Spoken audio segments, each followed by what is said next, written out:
Using WireMock MCP, along with an AI coding tool like Copilot, we can verify mock APIs that we've created for compliance with their contract, and we can automatically fix any issues that arise.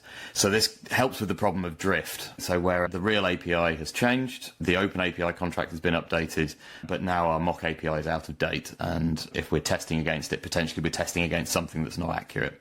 So to start with, we have this existing mock API. It's a couple of endpoints from the PayPal invoicing API, and it has an associated OpenAPI doc.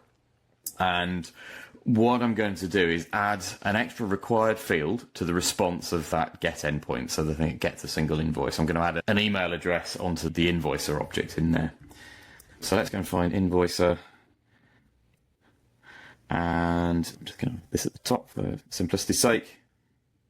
So we'll say email address as a required field, and then also we're going to actually define the field itself. Okay, so we've got an extra required field, a type string called email address.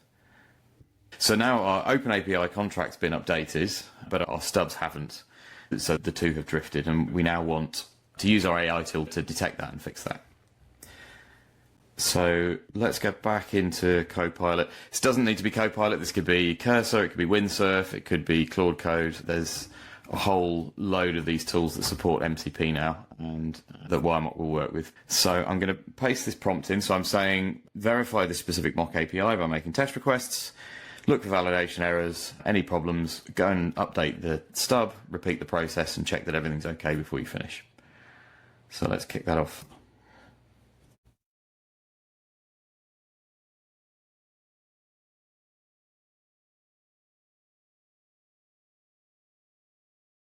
I'm actually going to stop it there because it's trying to go slightly beyond what I asked it to do, but it's achieved everything we set out to achieve at this point.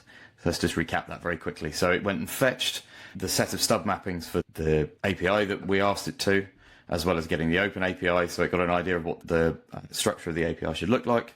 It then made a series of requests, so one for each endpoint, and it discovered that the post request failed because this field is missing.